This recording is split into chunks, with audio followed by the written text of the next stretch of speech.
The sound of the lock clicked at 6:02 a.m. again. Margaret froze. That sound had become her morning alarm, not because she wanted it to be, but because it meant her daughter-in-law, Alyssa, had locked the pantry. Margaret didn't move right away. She just sat there at the kitchen table, watching sunlight crawl across the faded checkered tablecloth, and tried to swallow the ache in her chest. It wasn't hunger. Not yet, it was humiliation. 3 months ago, she'd sold her own small home after Daniel, her only son, convinced her to move in. "Mom, it'll be easier for you," he'd said. "You'll never have to worry about bills again." But Alyssa's smile that day hadn't reached her eyes. At first, things were fine.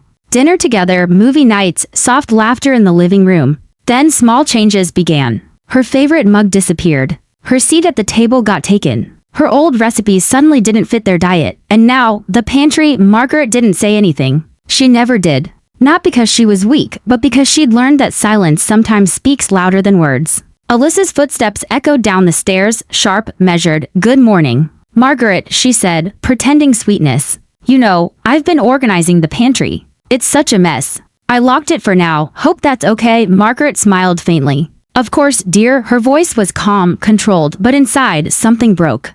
Because organizing wasn't what Alyssa meant. What she meant was, "You eat what I give you." Daniel entered minutes later, sleepy, distracted. He kissed his wife's forehead and grabbed a coffee. "Morning, Mom," she wanted to tell him. Wanted to say, "Do you even see what she's doing to me?" But Daniel's eyes never lifted from his phone. He was halfway out the door before she even opened her mouth. The door slammed. Silence again. Alyssa hummed softly, stirring her almond milk latte. "You know, Margaret, we all have to adjust," she said. "New house, new habits. It's healthier this way." Margaret just nodded. She could hear her own heartbeat. That afternoon, when Alyssa left for her yoga class, Margaret stood in front of the locked pantry door. She stared at the silver padlock like it was something alive, something taunting her. She pressed her hand against the cool metal and whispered, "You don't know who you're playing with, dear." Her reflection in the microwave caught her eye. Tired eyes, faint wrinkles, but still dignity. Still fire. It was the same look she'd had years ago when she'd built her catering business from nothing.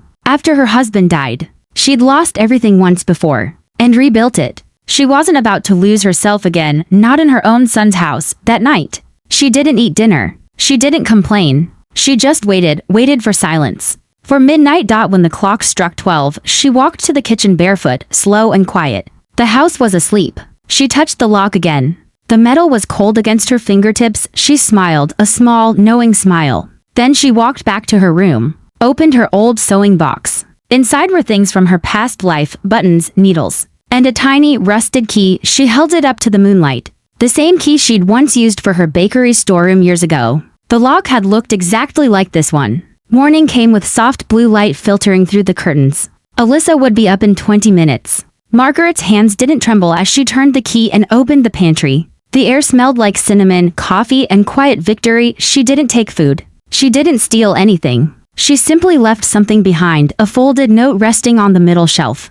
Then she locked it again. When Alyssa came downstairs, she noticed the slightest difference. The lock was turned the other way. Her brows furrowed. She opened the pantry, and there it was. A letter, one line written in clean, firm handwriting. "If you ever lock me out again, remember who taught Daniel how to stand on his own 2 feet." Alyssa froze. Her face went pale. She looked toward the kitchen window where Margaret sat quietly, sipping tea, eyes steady, calm. The war had just begun. But only one of them knew it. Alyssa didn't sleep that night. Not really. She'd read the note a dozen times. Each time, the same quiet anger bubbled inside her. How dare Margaret talk to her like that?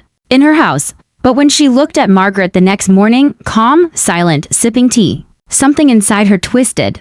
It wasn't just anger anymore. It was fear. Margaret never shouted, never argued. But she had that look. That kind of strength that doesn't need noise to be felt. Still, Alyssa wouldn't lose control. "Not yet." "Good morning," she said, forcing a smile. "Did you sleep well?" Margaret looked up. Her eyes were soft, tired, but there was a quiet spark behind them. "The best sleep I've had in weeks," she replied. And she meant it. For the first time since moving in, she didn't feel powerless. She'd reminded herself and Alyssa who she really was. That letter wasn't about revenge. It was about boundaries, but Alyssa didn't see it that way. The day passed quietly. But tension filled every corner of the house. Daniel stayed busy at work. He didn't notice how his wife's tone had turned sharper. How the air in the kitchen felt like a storm before thunder. At lunch, Alyssa forgot to cook for Margaret.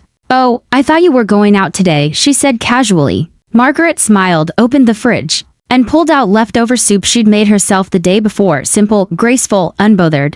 That bothered Alyssa more than shouting ever could. Later that evening, Daniel came home early. He looked exhausted. Margaret wanted to tell him how much she missed their old talks. The way he used to ask for her advice, how he'd light up when she made his favorite apple pie. But he was buried in work calls now.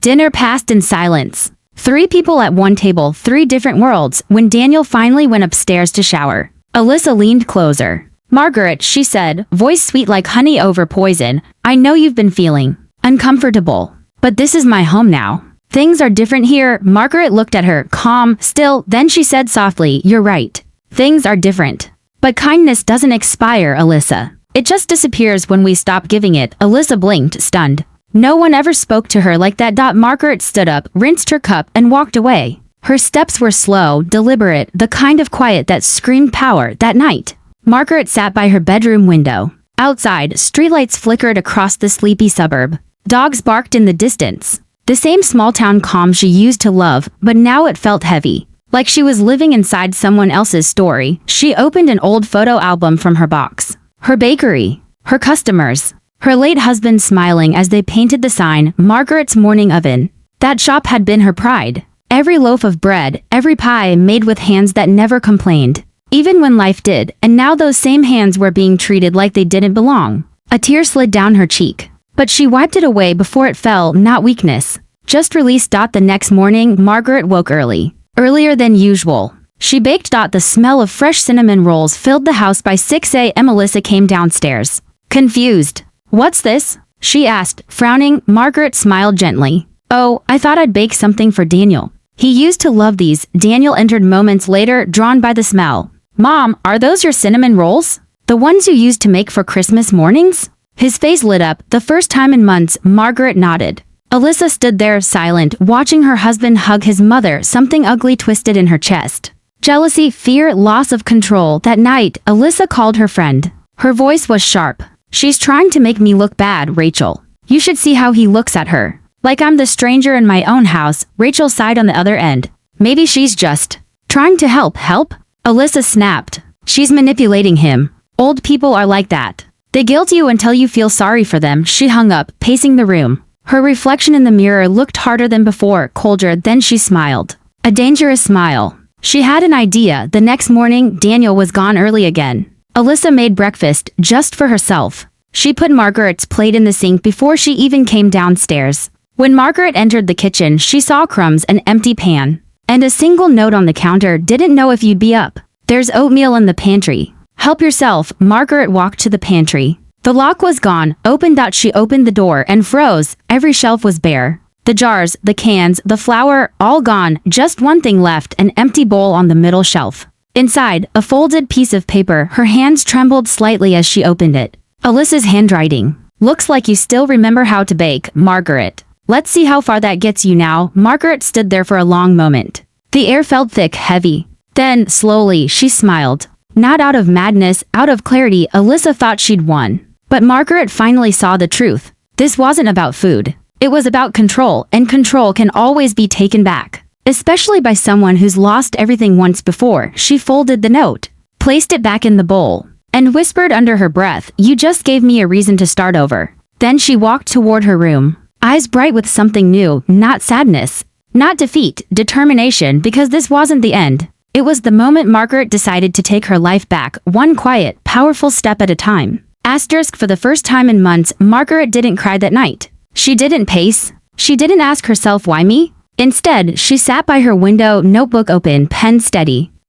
The street outside was calm, the soft hum of suburban life. But inside her chest, something fierce was waking up. Margaret had built a life from ashes before, and she could do it again. Alyssa had taken the food, but Margaret still had the recipe, and the hands, and the fire. At dawn, she pulled on her old cardigan, tied her hair back, and walked down the quiet street. The air was cool, sweet with the smell of wet grass. She stopped at the local farmer's market. It was small, just a few tents lined up by the town square, but the people knew her. They remembered her from the bakery she'd once owned 10 years ago. "Margaret? Is that really you?" It was Tom, the apple vendor. His face lit up when he saw her. "Where have you been, sweetheart? We miss your pies, Margaret smiled softly. Oh, you know, life takes you places. But I think I'm finding my way back. She bought a few apples, some flour, and a small bag of sugar. The essentials. Tom tried to give them for free, but she refused. I pay for my own bread, she said. Her voice carried quiet pride. When she got home,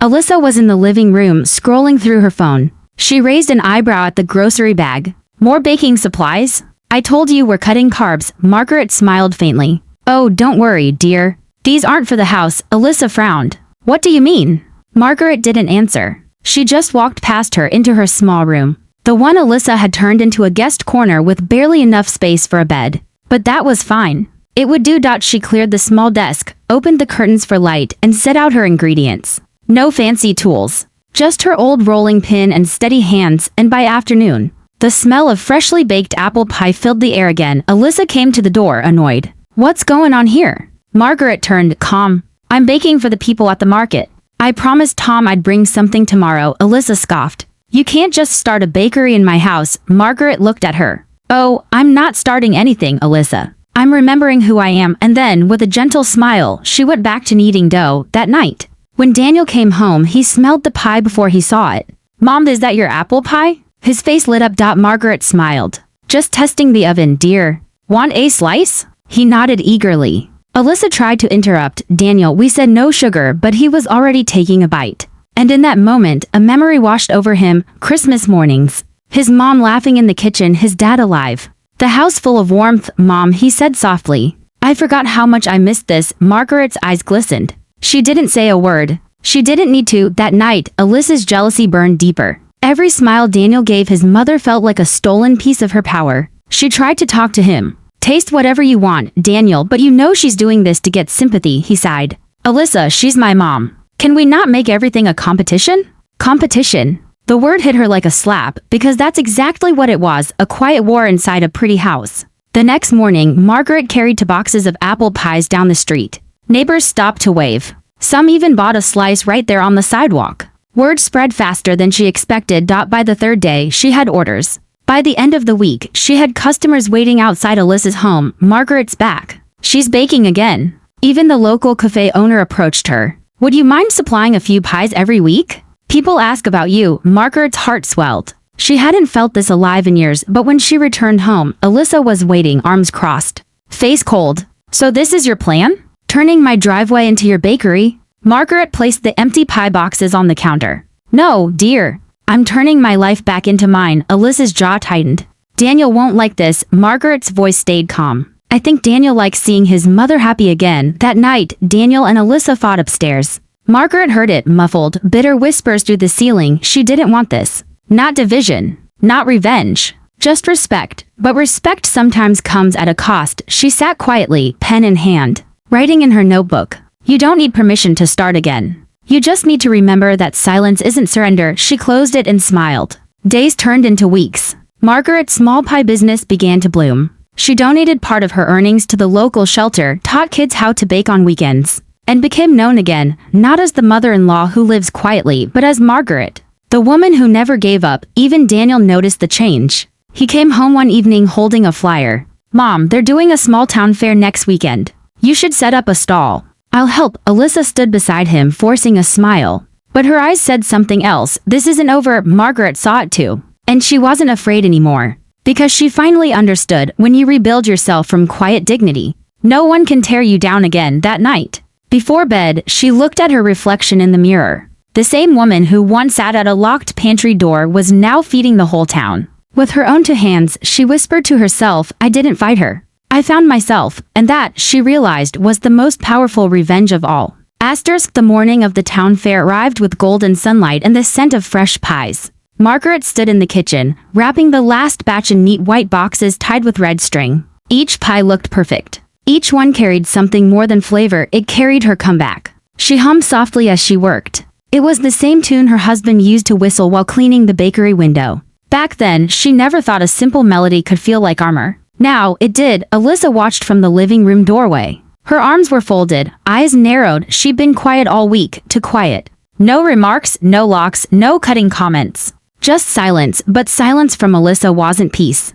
It was calculation. She'd watched Margaret's pies sell out every day. watched her husband smile more, watched neighbors stop by asking for Margaret, and every bit of it scraped against her pride. Today would be different. Alyssa had a plan. Daniel helped carry the boxes to the car. Mom, I'm proud of you, he said, smiling. Margaret's heart swelled. Thank you, dear. You've always been my biggest reason to keep going. Alyssa slipped her sunglasses on. Let's not be late, she said sharply, sliding into the passenger seat. The drive to the fair was quiet. Margaret looked out the window, watching sunlight dance on the trees. The town she'd once felt invisible and now felt alive again when they arrived. Daniel helped her set up the stall, a small wooden table, checkered cloth, and a handwritten sign, Margaret's Morning Pies, fresh from the heart. People started coming almost immediately. Old friends, curious neighbors, even strangers drawn by the smell of cinnamon and butter. Margaret smiled, greeted everyone, offered samples. Her laughter mixed with the music from the fairground.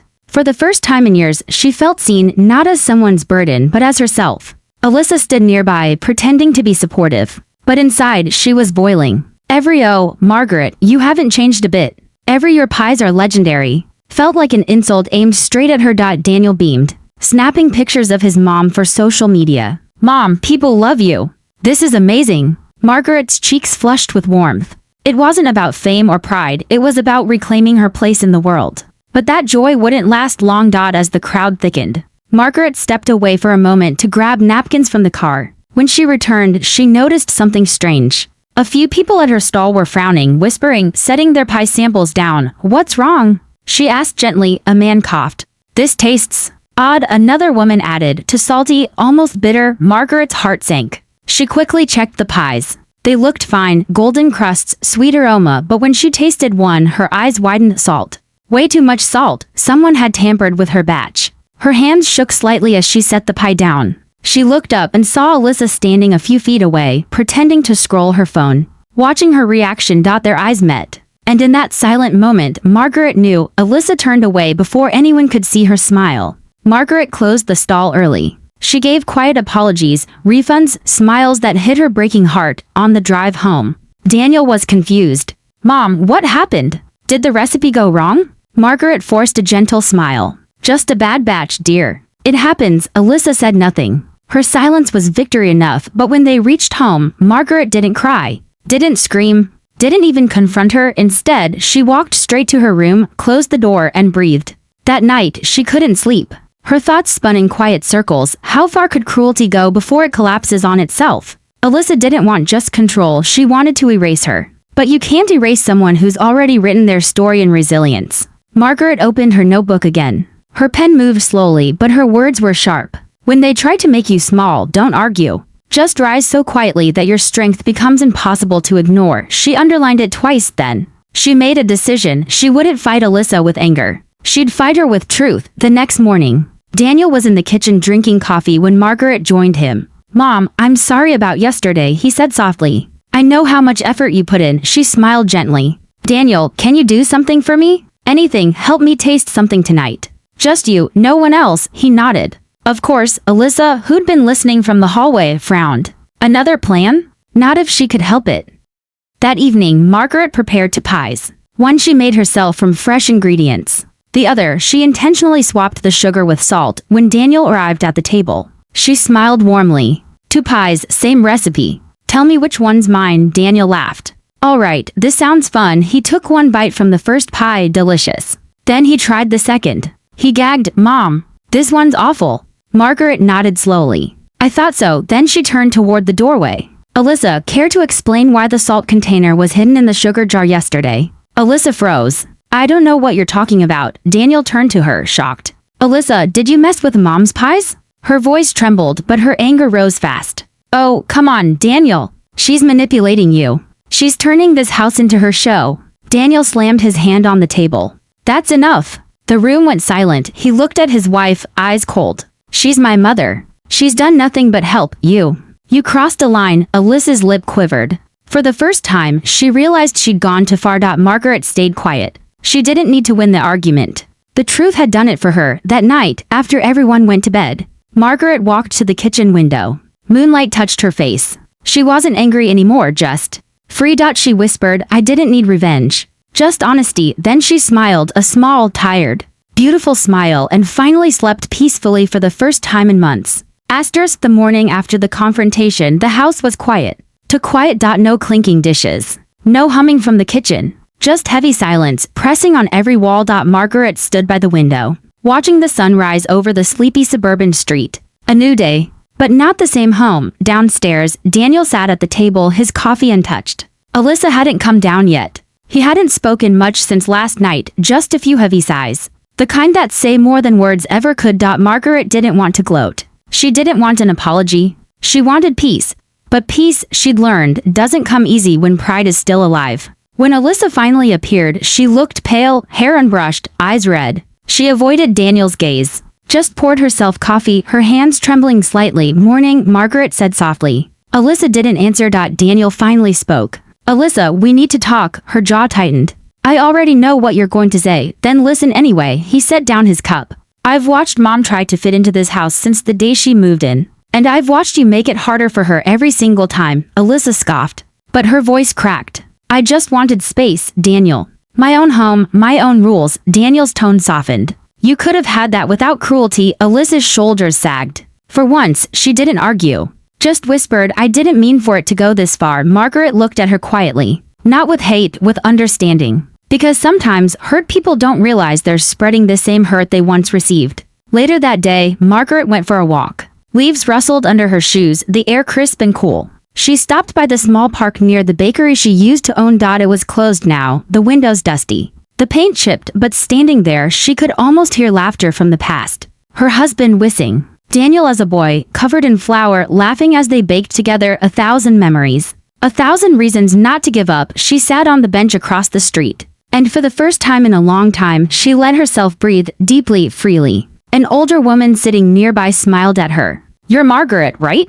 The pie lady from the fair? Margaret chuckled. I suppose that's me. My daughter bought one of your pies, the woman said warmly. She said it tasted like her grandmother's. You should open a shop again. We need people like you in this town. Margaret's heart warmed. She hadn't realized how much her quiet efforts had touched others. Maybe her story wasn't about surviving Alyssa, maybe it was about rediscovering her own strength. When she got home that evening, Daniel met her at the door. Mom, there's something I need to show you. He handed her a paper. It was a rental agreement for a small shop space near the main street. Margaret blinked. Daniel, what is this? He smiled. It's yours, Mom. I saw how much people loved your pies. You deserve your own place again. Tears filled her eyes. Oh, Daniel. I can't. You can, he said firmly. You taught me that. Margaret hugged him tightly, her heart full. Behind them, Alyssa stood in the hallway, watching silently. She didn't say a word. Not yet. That night, Margaret baked again, not out of habit, but out of hope.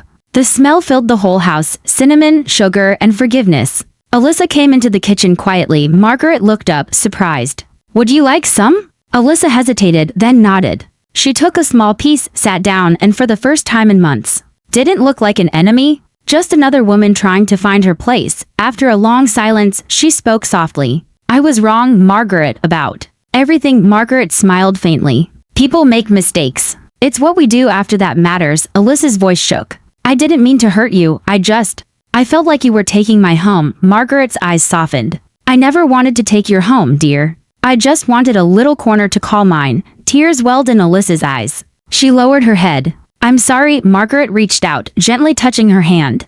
Apology accepted, no lecture. No revenge. Just peace. The next week, Daniel helped his mother move her baking tools into the new shop. It was small, just a cozy space with 2 windows and a counter. But when sunlight poured in through the glass, it felt like a new beginning. Margaret placed a framed photo of her husband on the shelf. She whispered, we did it, love. Again, outside, townspeople passed by, smiling as they read the sign, Margaret's morning pies, fresh hope in every slice. At home, Alyssa began changing too. She cooked dinner for the first time in weeks. She even brought Margaret a cup of tea one evening. It wasn't perfect, not yet, but it was a start. Margaret accepted the cup with a smile. Thank you, Alyssa. Alyssa nodded. No locks this time, she said quietly. They both laughed softly. The first shared laugh they'd had in months. That night, as Margaret closed her notebook, she added one last line under her previous entry. Kindness isn't weakness. It's the kind of power that rebuilds everything broken, including hearts. She smiled. Because she knew the story wasn't about what Alyssa did to her. It was about how she responded. And in that quiet, suburban home, she had finally won. Not through revenge, but through grace. Asterisk the morning of the grand opening arrived with golden light spilling across the sleepy streets. Margaret stood in front of her new bakery. Margaret's morning pies, wearing a soft blue dress and her favorite apron. Her hands trembled slightly as she unlocked the door for the very first time. The sign above the entrance glimmered in the sunlight. Fresh hope in every slice. For the first time in years, she wasn't walking into someone else's house. Someone else's rules. The smell of cinnamon and sugar in the air was hers. Every inch of it inside, the counters gleamed. Daniel had spent nights helping paint the walls. Alyssa had quietly dropped off a vase of wildflowers that morning, with a handwritten note tucked inside for new beginnings. Thank you for not giving up on me. Alyssa Margaret smiled softly, her heart swelling. She placed the note near the register. Not to hide it, but to remind herself how far they'd all come. By 9 a.m. The bell above the door jingled. The first customer walked in, Mrs. Parker, the same neighbor who had watched Margaret plant roses years ago. Margaret, she exclaimed. It smells heavenly in here. Margaret laughed. Well, it's about time I started baking for more than ghosts within an hour. The shop filled with people, neighbors, old friends, even a few new faces. They chatted, laughed, and tasted her pies, telling her how they reminded them of home. One man said, "You can taste the love in every bite." Margaret blinked back tears. Because that's exactly what she baked into every crust, not revenge, not bitterness, love. The quiet, resilient kind that survives storms. Outside, a small crowd began forming. Local reporters were there too. The small town paper had heard about the widow who rebuilt her life through baking.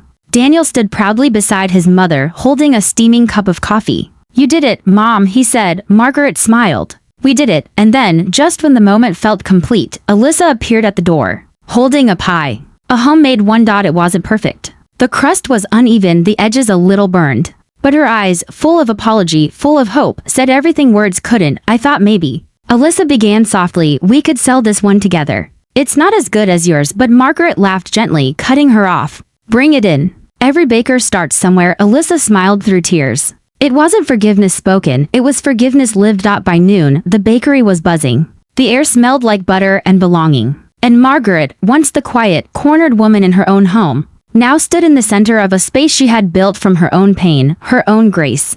The local journalist approached her. Mrs. Collins, he said, your story has touched a lot of people. What would you say to women who feel powerless? Margaret paused, wiping her hands on her apron. Then she looked straight at the camera and said, power doesn't always roar. Sometimes it whispers through the walls you refuse to break under. I didn't fight back to hurt anyone. I fought back to remember who I was. The crowd fell silent for a moment, that rare, reverent kind of silence that comes when truth hits home.